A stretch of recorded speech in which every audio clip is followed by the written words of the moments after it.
Okay, we're ready to go. We are in Torah portion Vayekhel. And it's, if you pronounce it too fast, you'll miss the root word there. Of course, put the vav on the front. You know that means hand. But Yakhel, it's kind of a strange pronunciation because it doesn't really just roll off the tongue the way that it's vowelized. But what I'd like for you to hear in the root there is kahal, kahal. And you may have heard the word kehila.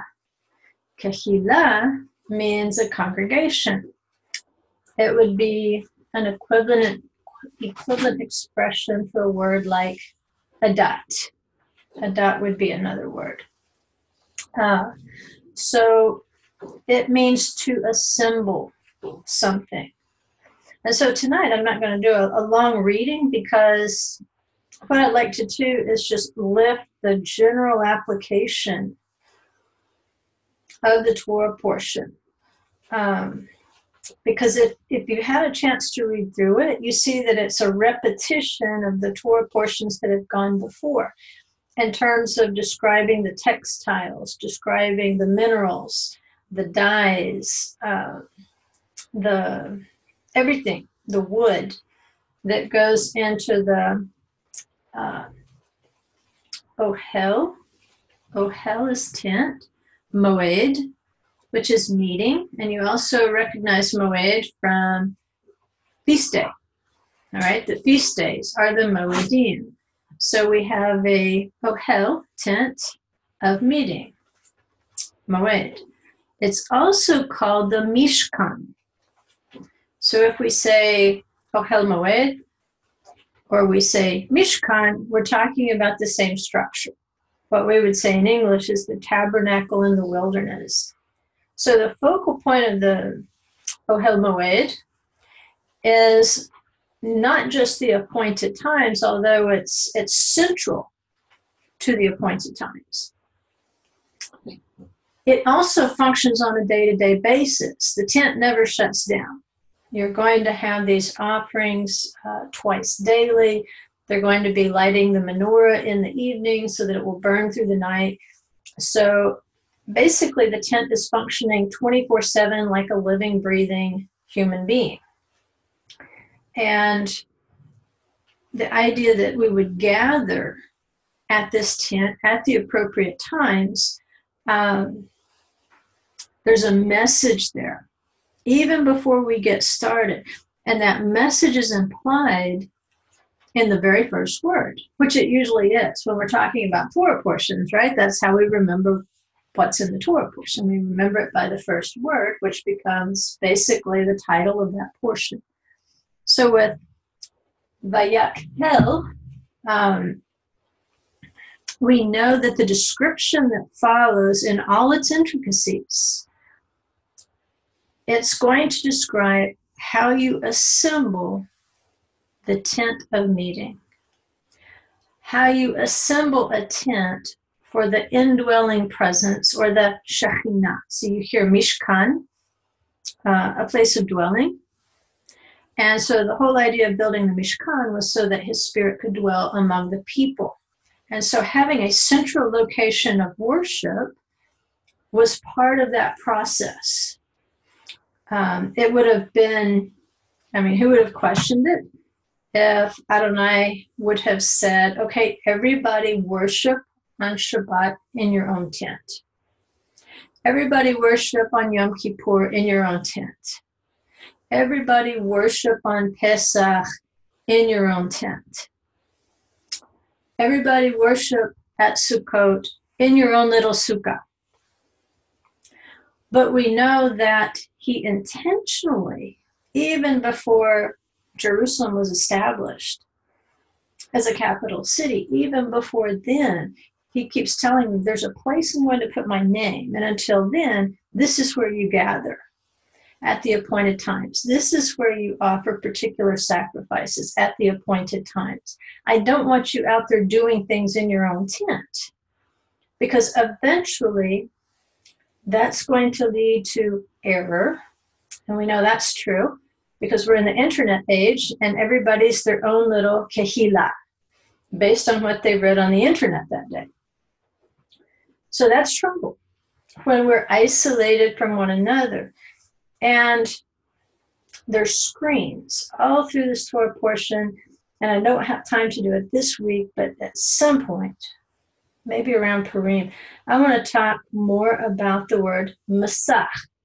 Masach. I introduced it last week in terms of maskah, the golden calf being an image, basically being like a veil. And what does it do? It can conceal a good thing. It can also conceal a bad thing. And of course, in last week's Torah portion, it concealed a bad thing. But at the same time, we have the veil on Moses, which is concealing a good thing. In fact, it was so good they couldn't look at it. And so a veil was necessary. But Masach, when we look at that Samech Chaf Sofit, we're looking at two letters of a root there that we can hear in so many other words that are important.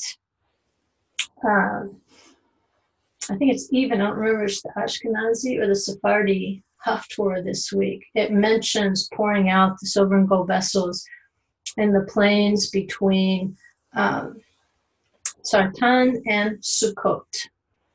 Right? And basically give you a hint of Sartan, which has to do with Zerah, the exodus from Egypt, and then Sukkot. So it's what's being poured out there is occurring between Passover and Sukkot, symbolically. So if he's going to assemble the body of Messiah, the question is, do you think he's going to assemble it? And he's not actually, we'll look at a little anomaly right there in the word. But do you think he's going to assemble the body of Messiah outside of the appointed times? Or does it sound like to you your preparation, your most intense preparation, is probably occurring between Passover and Sukkot? Your state of readiness, your state of ritual purity, all those things are being prepared. And at the center of that preparation is the Ohel Moed, the tent of meeting, the tent of appointed time. And so everything was done on a time schedule. Every sacrifice, when you would come pay your vows, those sorts of things, everything had an appointed time. Not just an appointed place, but an appointed window of opportunity for it to happen. And so when it says Moses assembled the entire assembly of the children of Israel and said to them, okay, let's stop right there. Could Moses literally assemble the entire assembly of the children of Israel? They're not Legos. How did Moses assemble them? Well, it does set the tone for the entire Torah portion, which gives the instructions for how they assembled it. But the idea here in the grammar of the word is that he called them, he gathered them to assemble. And that's what the appointed times do. They cause us to gather ourselves. And see, maybe that's the biggest divide. I don't know if it's the biggest. Maybe I just made that up. This may be a big difference between us and those who teach and emphasize the rapture a lot. Because if we're going by the popular novel version of the rapture, then it's a very passive sort of action.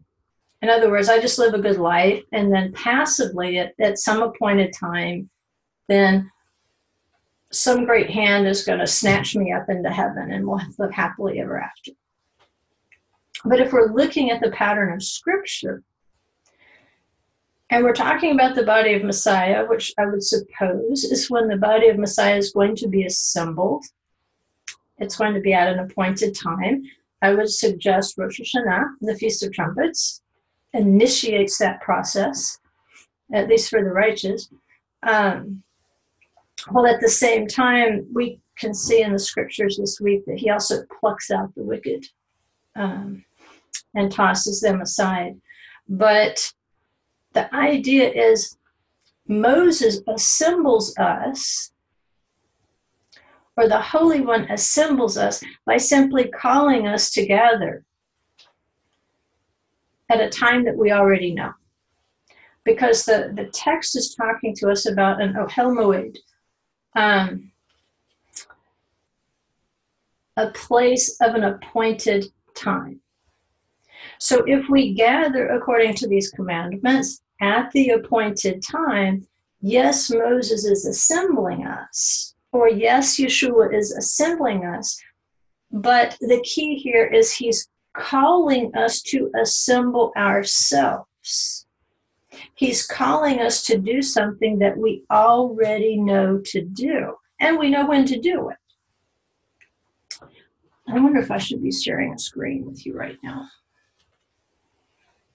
Let me see.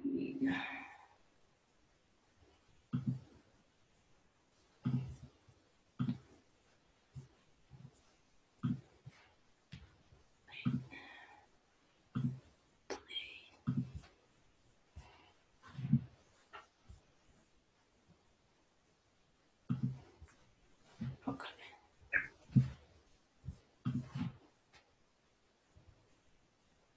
Yes, you should have been able to see the PowerPoints. So I've just been talking. But that's the way that Targum Onkelos translates this first word is that Moses caused the Israelites to gather.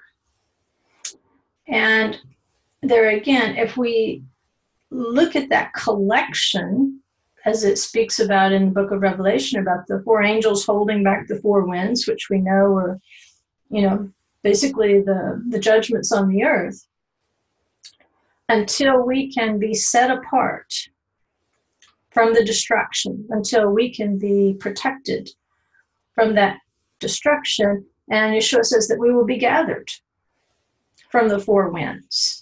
So what is he talking about? In context, the call will go out.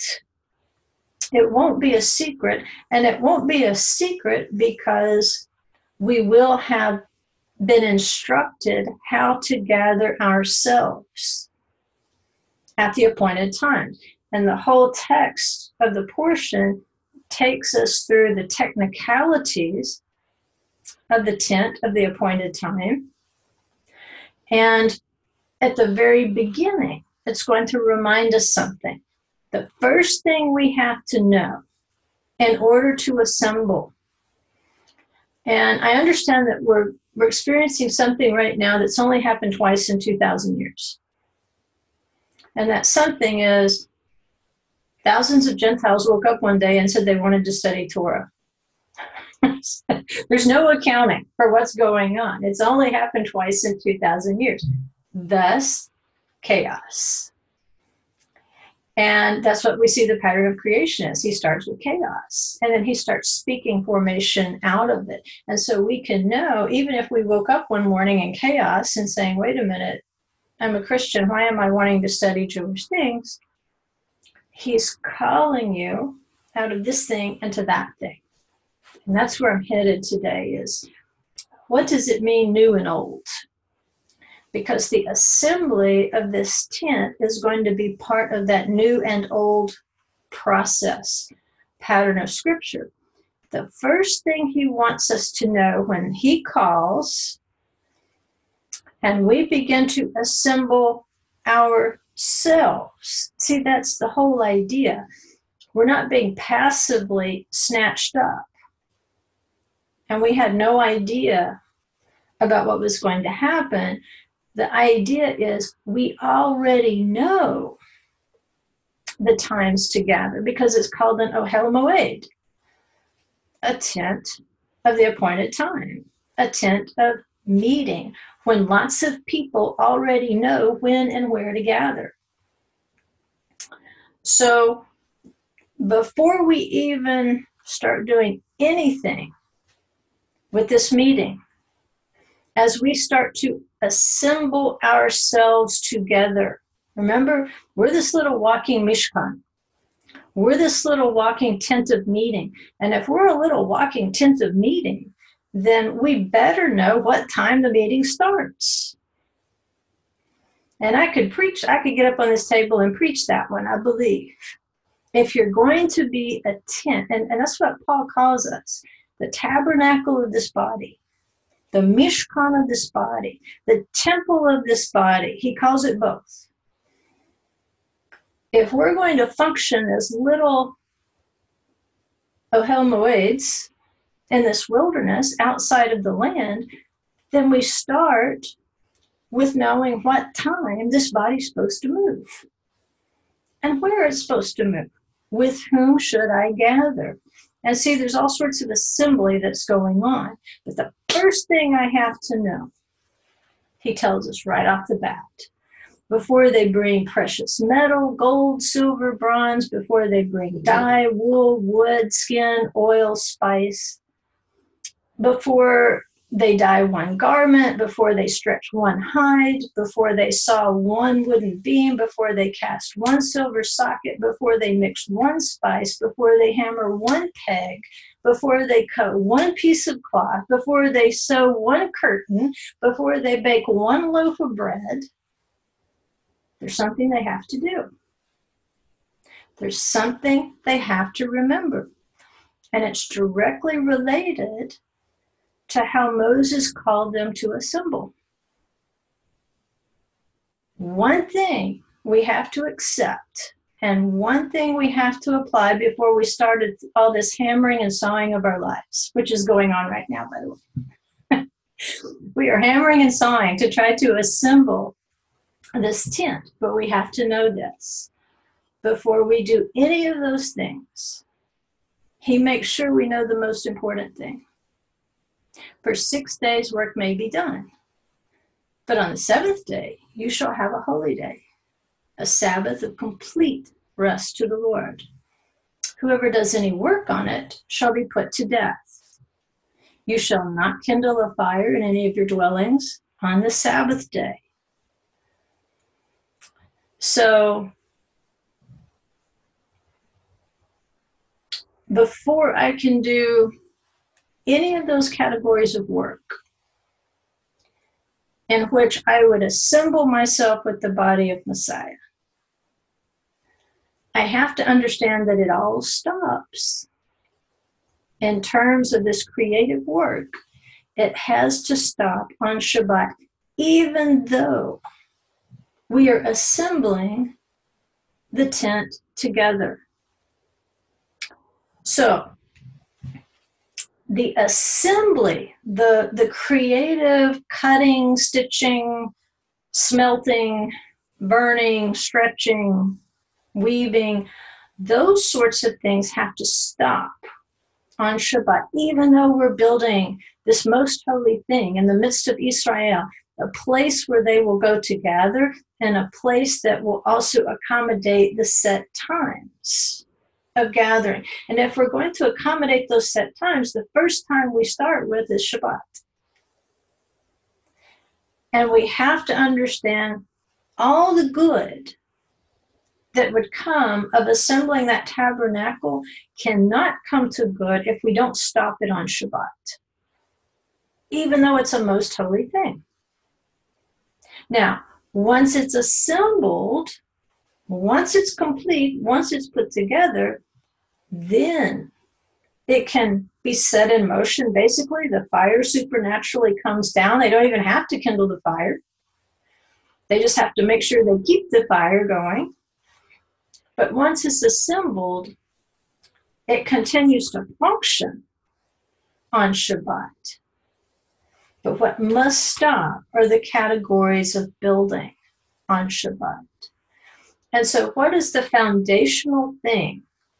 If we are going to assemble ourselves, if we are going to heed Moses' call to assemble ourselves to a tent of meeting, to become the body of Messiah, and to function in all those capacities, whether we're a ram skin or whether we're turquoise wool or whether we're a piece of a golden chain or a silver socket or a bronze spigot. We don't know who we are, but we do typically know what our purpose is in life. Whether it's raising a family, whether it's working with an orphanage, whatever it is, he's already put it on your doorstep. Now, sometimes we sit around and wonder, like, am I really fulfilling my purpose in life? Normal. And you should be asking yourself that from time to time. You have to do self-checks, like, how am I doing? We have to do an accounting of ourselves. But typically, the things he wants you to work on, he puts right on your doorstep so that you have to trip over them when you come out of the house first thing in the morning. If it's somebody you're supposed to help, he'll put them right there in your path. He'll create a way where you have to kind of move around it in order to continue on. And so the first thing we have to understand in order to assemble ourselves at that specified time is we have to figure out Shabbat first. Otherwise, we might assemble at the wrong time, or we might fail to assemble, because the longer you stay out there in your tent by yourself, the more likely you are to start creating your own calendars and so forth. Yeah. Okay, so here's a review. We already know this. Yashbeh, which is Benjamin's stone, was representative of all the 12 stones. And just like Judah can sometimes represent all 12 tribes, in the particular case of the story of Esther, we know that Benjamin was representing all 12 tribes. And he represents a people who will not bow to the image of the beast.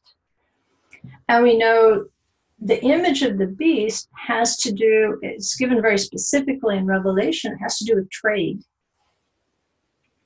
And it's about buying and selling. If you have this mark, it's because you buy and sell. And I would add, my opinion, you're buying and selling on Shabbat, because the scripture doesn't have any problem with your buying and selling any other day. But it does tell us very specifically, time after time after time, we should not be trading on Shabbat. And that was actually the problem with that creature in the garden that we read about last week. And the idea of the Yashbeh, the jasper representing Benjamin, what we remember is that the temple itself was built in Benjamin's territory. So again, like in the Torah portion, he's pointing us to a place, not just time, but also to a place where Israel, where the body of Messiah would gather. And in that sense, Mordechai also was a filling stone of the tribe of Benjamin. And I wanted to point this out. It would have been overload last week, but in Esther 3:5, I wanted you to look at this Hebrew text. And those of you who are in the Hebrew class, and you can recognize these letters now, Kol HaKavod. But there was a couple of words here that you're already familiar with from past lessons. Remember the mala, which means fulfillment, like the Choshen stones. They had to fill up the gold setting, so we call them filling stones. And then that old word chamas, from the flood of Noah, when the earth was filled with chamas, or violence. Well, they have the same two-letter root of cham, which means heat. Chet mem. So in Esther, you'll see a form like Hamas, violence. You'll see it translated as rage or chema. And so in English, it says, when Haman saw that Mordechai neither bowed down nor paid homage to him, Haman may his name be blotted out, was filled. Okay, do you see in the red there, the Hebrew word? Vayimale. Vayimale. You hear like malu, you hear like mala, milu, these different forms of this word that we've seen associated with filling up. Haman was filled up with rage. So we've got Mordecai, who is on one hand fulfilling a holy purpose as a precious stone of Benjamin, but on the other side we've got wicked Haman, may his name be blotted out, filling up his purpose, which is to fill the earth with Hamas, or in this case, Chema, rage. Why? Because remember, the problem with that creature in the garden is he was lifted up in pride. It says by the multitude of his trade. He had 9 of the 12 precious stones that is said were his covering. And it goes back to when I think we need to spend more time working with Masach as a vocabulary word, because he was called the covering Karuv. Okay, we're going to get that Sach, Samech, Kaf, the coverings of the stones, same root word. So it's the Torah portion is pulling a lot of these beginning ideas into this Torah portion. And then when we're going into the book of Esther, we can see that spirit of Amalek, who was actually in the serpent at the garden. If we can read this about wicked Haman, may his name be blotted out, being filled with rage because Mordecai wasn't worshiping him, then can we understand the attitude of the serpent in the garden when he is trying to deceive? Why? Because he wanted to be worshipped. And then as we read in Revelation, what does it say about the serpent when he's cast down? He's full of rage.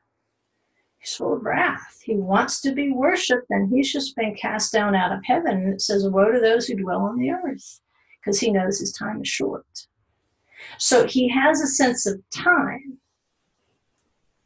So if the adversary has a sense of time, why don't we? If he knows his time is short, don't we know that too? And shouldn't we also adjust our ways to accommodate knowing that there is an appointed time, there is an appointed place, there is an appointed gathering, and if we want to be present and to even know how to assemble ourselves, then we have to pay attention to those appointed times, beginning with Shabbat. All right, and that's just a review there. I did want to show you in the brackets there some of these words that are being used that have that sokek, musak root within them, which, remember, in Hebrew, it referred to the image of the golden calf, and also can refer to a veil. It's all in this Torah portion, by the way. The Masach, everywhere you're probably reading curtains in English in this Torah portion, you're probably looking at the Hebrew word Masach, because it means something that covers, and it doesn't have to mean something that covers horizontally. It can also mean something that covers vertically. It means more like a barrier, right? And you can even hear sukkah, like from Sukkot. It's a covering. It's a temporary covering, but it's just like a curtain. A curtain is a temporary barrier. It won't last forever. It's not designed to last forever. But we could see that even back in the garden, just like wicked Haman, may his name be blotted out, was filled with rage. We see this in that being of Ezekiel 28 in the garden when it says, you're filled with violence. Malu, Hamas. There's your words again. And so he had to be cast out from the midst of the stones of fire. We could see that is exactly what happened. Mordecai and Esther were on fire. with passion. They're only going to bow to the King of Kings, right? In terms of worship. Can they show respect to other people? Sure. But that's not what wicked Haman was after. He wanted to be worshipped not just as an earthly king. He wanted to be worshipped as the King of Kings. Why? Because we know his pedigree goes all the way back to the garden. He's a killer. He's a murderer. And his name will be blotted out. And in fact, in this passage here, I think it's in verse 16, it says, by the abundance of your trade, recall, which means to remember, go back and forth, sometimes to slander. By the abundance of your trade, you were internally filled with violence, malu chamas, and you sinned. Therefore, I've cast you as profane from the mountain of God, and I have destroyed you. And the root word there for destruction is avad, like Abaddon. When we're reading about Abaddon in Revelation and those creepy bugs that come up out of the abyss, that's Abaddon. So it's a place of destruction. It says, oh, covering, hasokek, keruf, in the midst of the stones of fire. Your heart was lifted up because of your beauty. You corrupted your wisdom by reason of your splendor. I cast you to the ground. I put you before kings that they may see you. But as you go through that passage, you can see that it's really talking about, it's making a comparison to the tabernacle, the settings and the sockets, the precious stones, and so forth.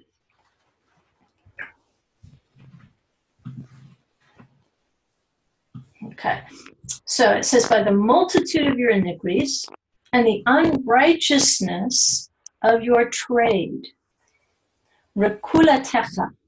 Okay, that's just a compound word made with recall, which was translated as trade, but remember, it means to go back and forth, often to slander. By the unrighteousness of your trade, you profaned your sanctuaries. That word is mikdasheh. And you can hear the Hebrew word for temple, mikdash. Like mishkan is the tabernacle, mikdash, which the root word there is holy. Mikdash is the temple.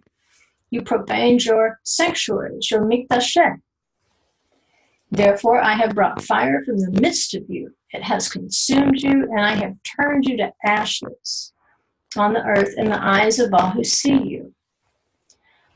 So, we've got some ideas here.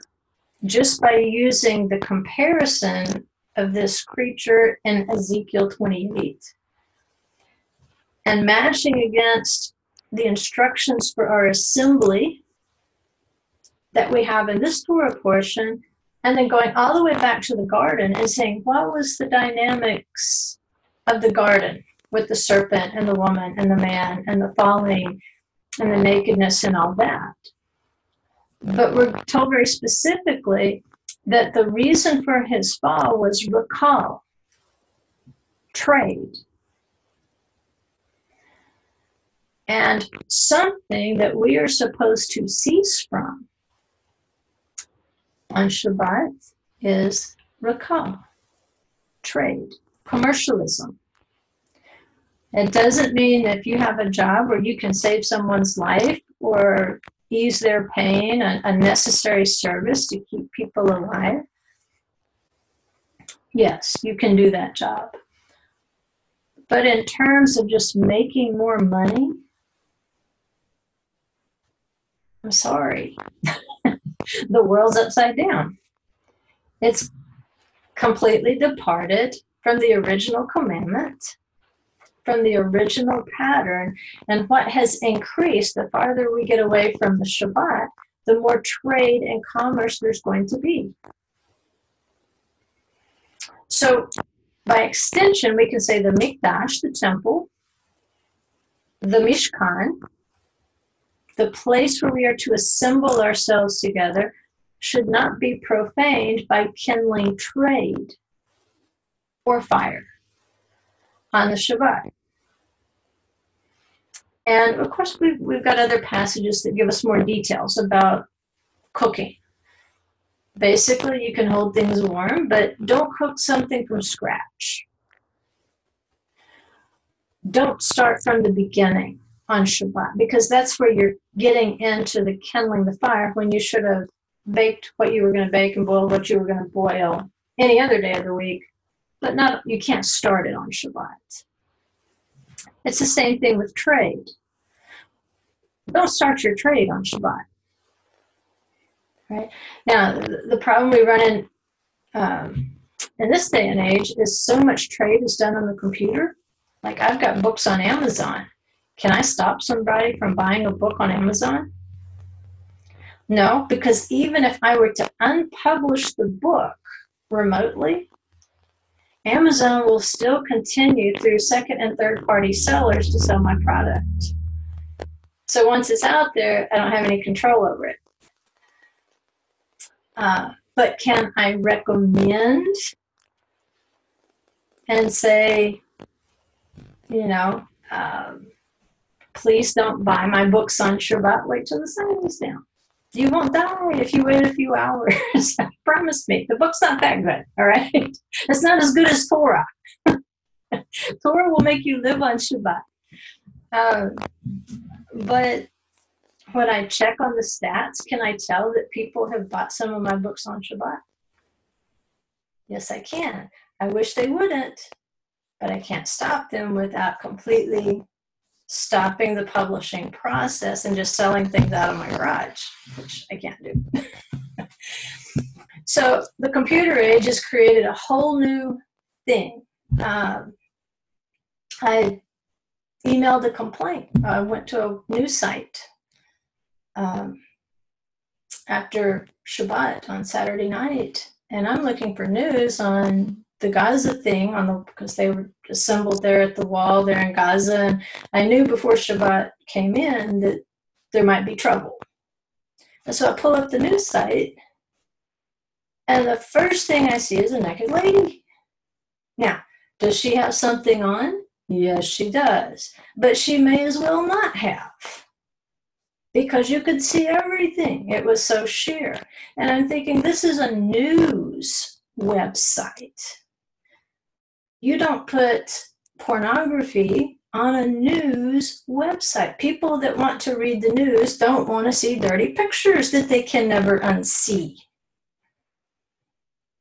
And so, I just sent a complaint in, and I got an answer back today that said they had addressed it, and please, if I see anything else like that they don't control the ad choices. I'm like, well, you should be if it's on your website, If it's your website, you should be controlling whether naked ladies are on there, or naked men either. But what's happened? It's a proliferation of trade. And I would suggest, which I sounded a lot like Brad just then, may I suggest that along with this rabid commercialism that they're burdening with every place, there is no place you can go that there's not an ad for something. You can't even go in a public toilet without having to read an ad. Right? It used to be graffiti. I don't know if that was better, but everywhere you go, everything you use, they're pushing something for you to purchase. And I think the news has simply become the same thing. It's just an ad. It's not information anymore. It's just an ad. It's trying to get you to buy into something.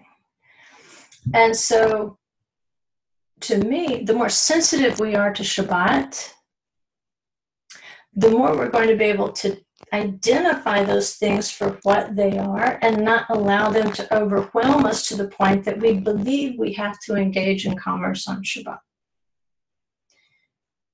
The more you keep Shabbat and the more you see the point of the Torah portion, which is, hey, even if you're working and building your congregation, stop building on Shabbat. Enjoy what's there, on Shabbat. And then when the sun goes down on Saturday, pick up your hammer and nails and go back to work. But it's that important. Why? Because it goes back to the garden.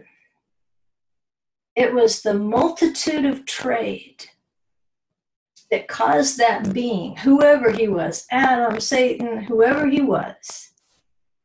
We know what his sin and transgression was.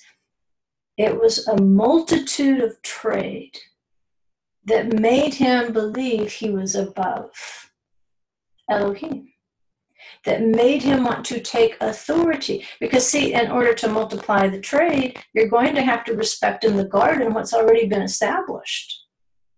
And what's already established from the seventh day of creation is the Shabbat. If I want to change that rule, and I want to start doing my trading on Shabbat, then what do?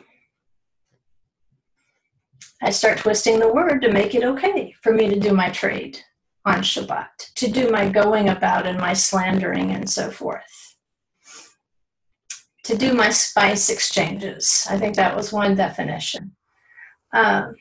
So we can see like that spice, if excessive trade was part of that in the garden, then what's happening now in the tabernacle is even that spice trade is being changed into something holy. That which accused us before, in terms of the multitude of your trade, the rakah, going about to trade, slandering, exchanging spices, now we see that brought into a holy place and turned into something holy, not something that is going to cause us to be proud and to lift ourselves above the Holy One. If we kindle fires on Shabbat in the garden, if we proliferate and trade in the garden on Shabbat, he's just told us what will happen. He says, therefore I have brought fire from the midst of you. It has consumed you. I have turned you to ashes on the earth. The garden cannot tolerate it. It's just built into the construction of the garden. If you start trading on Shabbat in the garden and kindling fires in the Shabbat, on the Shabbat in the garden, when you're supposed to be the fire in the garden on Shabbat, see, he's already lit you up, right? He's already put a flame inside of you. Why would you have to light anything on Shabbat? You just keep burning. Because we're called fiery stones. There's a light that emanates, just like with Yeshua's, the lamb is the lamb. Well, when we're walking in that holy city, when we're walking in the sanctuary, in the mikdash, when we're walking in the mishkan, then we are giving off light. Remember the lights and the perfections that were on the choshen? Why? Because there was a fulfilled purpose on that breastplate. And the more that we fulfill our purpose, the more light comes out. And you don't have to kindle it. It's just there. It lives and breathes inside of you. But if you try to trade in the garden on Shabbat, it says, I'm going to burn you up from the inside out. Because you're living inside the burning rivers. They will not tolerate that sort of disobedience. And you see, like the two cherubim are put at the garden, the entrance to the garden, to guard the way. This creature is called a cherub. Of all creatures, he knew better than to be conducting that kind of behavior in the garden. But he thought it wouldn't affect him. How many of us have done things on Shabbat and we're like, well, I won't get caught. I'm under grace. Well, you might have been before you do better. Don't do it after you know to do better, right? You got to get better when you know to do better. Because if you keep doing it over and over, it gets easier and easier to transgress. And this creature in the garden, apparently by the multitude of his trade, not his trade, but it says the multitude, it caused him to be lifted up in pride. The more he did it, the more he liked it, the more he thought he could get away with it. And he says, no, you only thought you got away with it. Because everybody on earth is going to see you burn up. It says, I'll bring fire from the midst of you. And then you tumble out of the garden, and your sin is visible to everybody. So I'm going to kind of pull this into some other things here.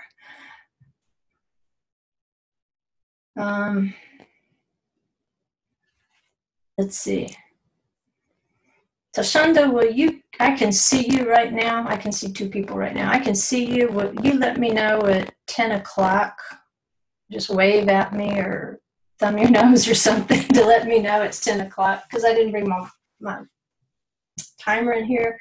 And with this full screen, I can't see what time it is. But I want to go back to these Choshen stones and what it means to be a filling stone, because it's part of that complete picture of the tent of meeting and Vayekhel. And if we can understand this, then we can understand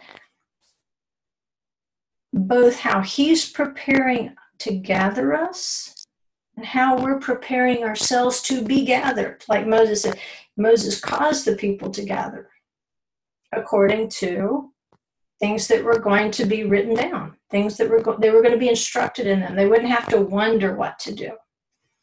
And the beautiful thing about this Torah portion is because they're so repentant, they have to eventually tell them to quit helping.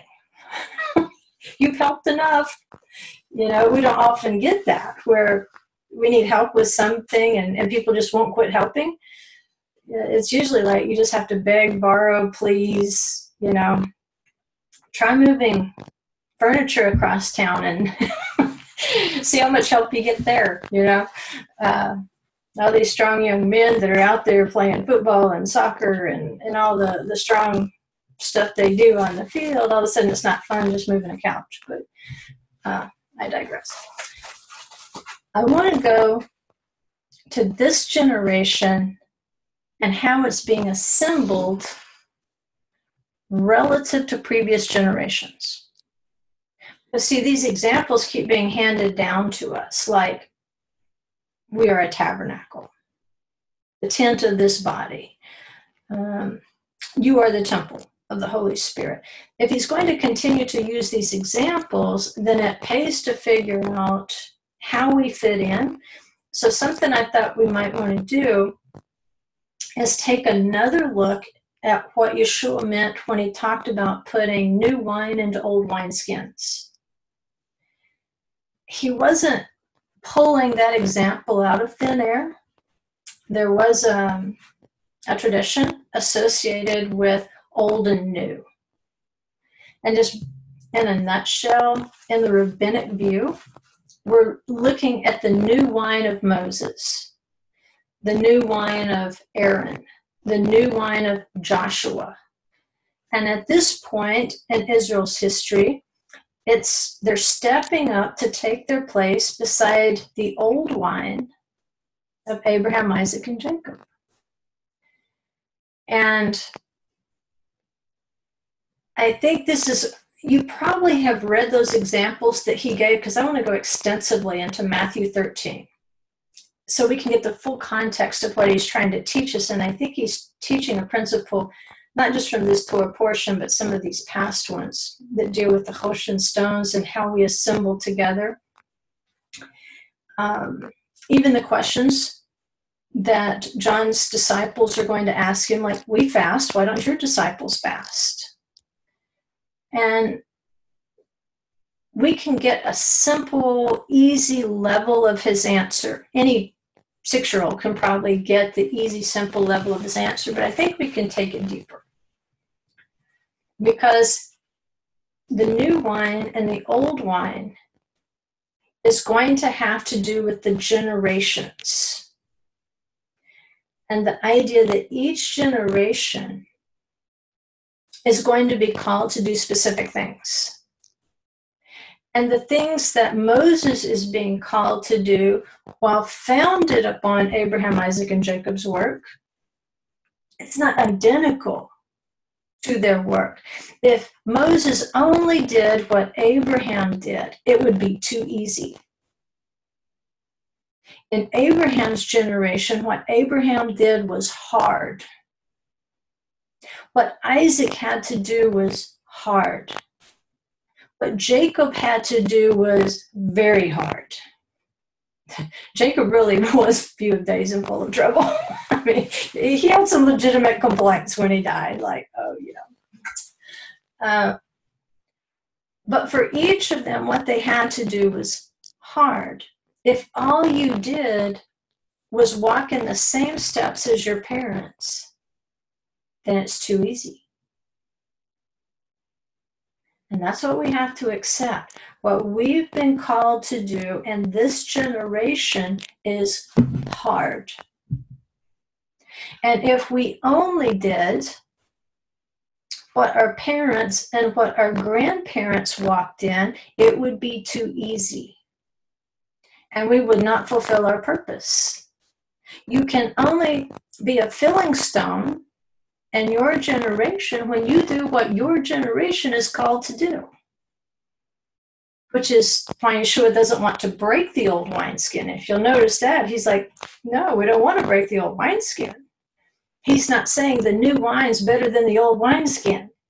He's making a much more specific comparison. So let's go back to a place where new and old are mentioned together. And this is actually the basis for the rabbinic tradition concerning new and old, which I believe Yeshua is using that common teaching because the people who are listening to him would have a context for it. They would, like new and old, that's a phrase that would make sense to them. And it comes from Song of Songs, 7:13 through 14. It says, let us rise early and go to the vineyards. Let us see whether the vine has budded and its blossoms have opened, whether the pomegranates have bloomed. There I will give you my love. The mandrakes have given forth fragrance, and over our doors are all choice fruits, both new and old, which I have saved up for you, my beloved. So this is a very tender, romantic, intimate glimpse into the relationship between the bride and the bridegroom. They are beloved. He says, like, I've saved all these beautiful fruits for you, my beloved. So we're going to start with this, and then eventually, even if it's tomorrow, we're going to end with this. Because once we go through Yeshua's teaching and kind of put it in the context of the assembly of the tabernacle, then I think we'll have a much deeper understanding of what it means to bring forth treasures both new and old. What it means to put new wine into new wineskins. You can't put the new wine into the old wineskin. But it comes with a price too. Because when you put the new wine into the new wineskin, there's a curing process that still has to take place. And that doesn't always feel good. So let me just give you the foundational statement here, which is coming from Vayekhel Rabbah 2:11. This is Midrash. And it says the old ones, which this is what we're referring to. When they comment, it's on this passage right here where he says the choice fruits, both new and old. Song of Songs 7:13 through 14. Okay, this is the commentary to that. The old ones refer to Abraham, Isaac, and Jacob. Well, the new ones are Amram, son of Kohath, and all the worthy men who were in Egypt. And then he gives another example. The old ones refers to the fellowships of Moshe, Yehoshua, David, and Chizkiah, while the new ones refer to those of Ezra, Hillel, Rabbi Yochanan ben Zakkai, Rabbi Meir, Concerning all of these, the verse states both new and old ones. So what's the Midrash saying? It's saying, when we look at that passage in Song of Songs, and it's using, because it's used various types of fruits to illustrate the point. When we look at new and old ones, we are to perceive it as generations of the righteous. Generations of the righteous are the new and the old ones. One builds on the other. The new ones build on the old ones, and then the new ones become the old ones, and the new ones will build on those old ones. That's the pattern it's trying to give us. So let's look at Matthew 9:14 through 17.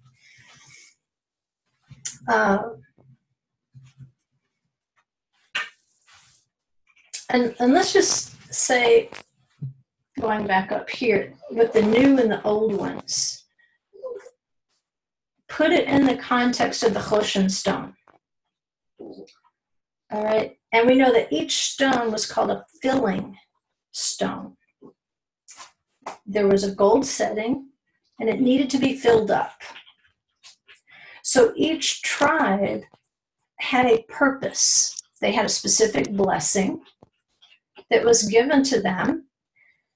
And if you remember, the first example we have of filling was way back in Genesis, where he says, fill the earth and multiply, subdue it. But it started with, and he blessed them. So what does he do? He gave the 12 tribes each a blessing, and then they were to go forth and to fill up that blessing, to fill up that purpose, and to multiply the fruits within it. So as each tribe brought forth their fruits according to that blessing, the successive generations will be new and then grow old. And the next one will be new and then it will grow old, until the purpose is completely filled up. And we know that's what Scripture tells us, that when Messiah returns, it's going to be because it has been completely filled up. Like it'll say things about like the times of the Gentiles.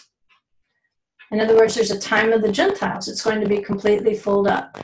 At one point he says, the iniquity of, and I can't call the tribe's name, it was a people in Canaan. The iniquity of somebody is not yet full. It wasn't Amalek.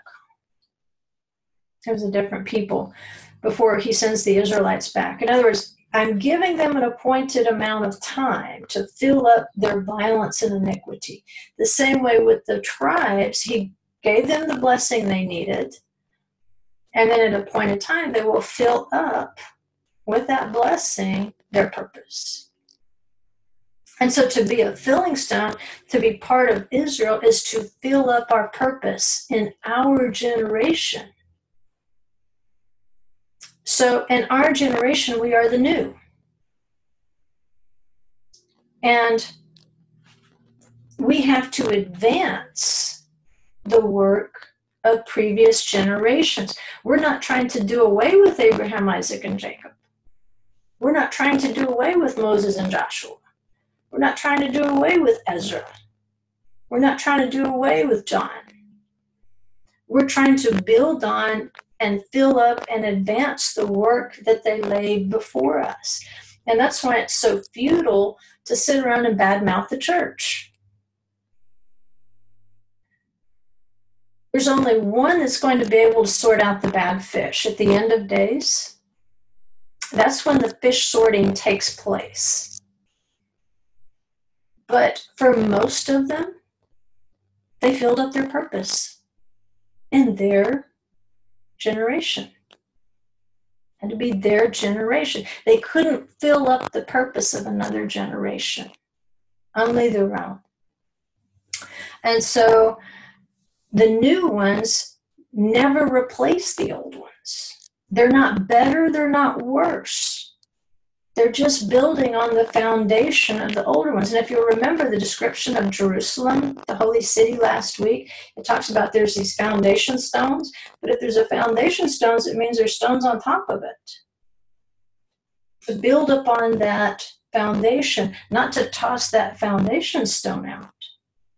So each generation, wherever you are at your point in history, wherever you are in your degree of learning, wherever you are in your degree of spiritual insight, you have to fill it up. And you have to keep filling up. And so, 10? Okay. We'll wind it down here and then I can finish up with tomorrow's class. But he also, let me see if I put it on here. Nope, I didn't. They say that because of this generational handing down of old and new, that what the old generation has done cannot be duplicated by the new generation because it is too easy for them. How many times can you reinvent the wheel? It's too easy. You've got to invent something better than a wheel. You've got to invent something with 4 wheels. Okay? It's little by little. You build on what's gone before. But in terms of the establishment of righteousness, it's really like comparing apples and oranges. Yes, it's all fruit, like it said in the Song of Songs. There's pomegranates, there's mandrakes, there's vineyards. There's different kinds of fruit, but they're different. They're old and they're new. They're generationally going to be held to the standard of their generation. And so the problem with bad-mouthing the church, or even bad-mouthing a synagogue, is that's not where you are, probably. Maybe some of you still are. But I'm talking about like the traditional First Baptist on Main Street.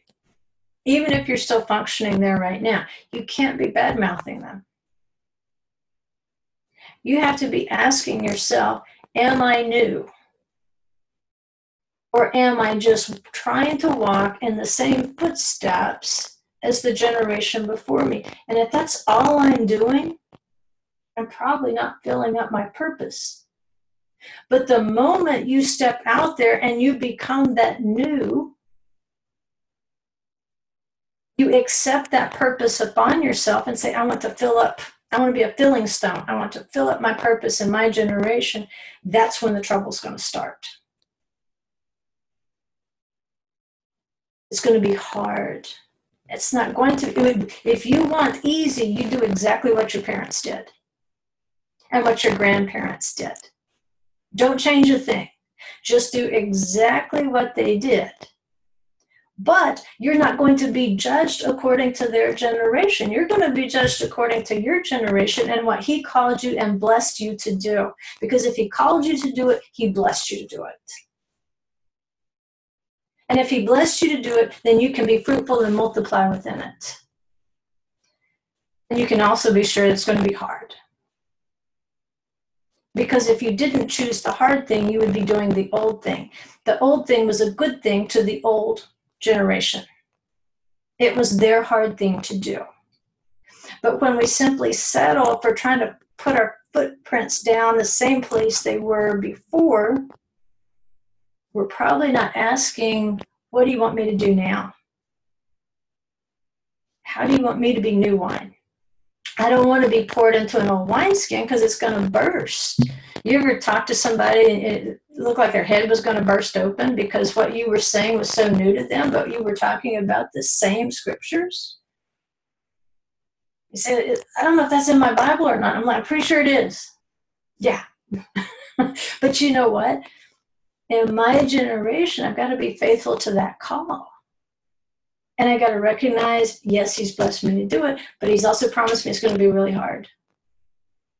Because as we go through the examples tomorrow, one example, he uses several to help us get our minds around what it's going to require of us to assemble this tabernacle. And he's telling us one thing we can't do is to take a garment that is completely cured, this older garment, and you can't take this brand new garment that's never even been washed. The fibers in it haven't been cured and tightened. You can't take this piece of cloth and sew it onto this one. You're going to destroy the whole thing. And so this whole process, yes, it's difficult. And so what is difficult is called new. And what is easy is called old. And it's not meant to be a bad thing to be called old. Look at the great old men they're referring to. But what they're saying is everything those men did in their generation was hard. But it was new to them. And that's what we have to do. We're not going to be compared to another generation. We have to ask ourselves, what is the Spirit doing in this generation? And am I moving in that new move of an old spirit? Or am I trying to walk the easy path? And if I'm just trying to walk the easy path, he's not going to be comparing me in terms of reward. This is not a salvation issue. Salvation has nothing to do with what we're talking about. It has to do with, we're completely talking about the righteous right now, not the wicked. We'll talk about the wicked later. We're completely talking about the righteous. And so your reward is commensurate with your degree of difficulty. And if you only did, and it goes back to that mindfulness of the sacrifice, if you only did things by rote and checked the boxes and didn't try anything new or hard or difficult, like learning your Hebrew letters, Grandma and Grandpa didn't care about the Hebrew letters. Grandma and Grandpa probably didn't care about Passover and what chametz was and what qualifies as chametz. Grandma and Grandpa didn't care about saying Yeshua instead of Jesus. Why? Because they were the old wine. Grandma and Grandpa did the hard things of their generation, and we respect those hard things and we build on those things. But if we're not building, what were the children and grandchildren to come build upon? And when will the stones ever fill up? That's what we want. We want to feel the purpose. He gave us the blessing. He's going to give us the means. He's going to make it hard. But we're going to be fruitful and multiply. And all these commandments and all the beauty of this assembly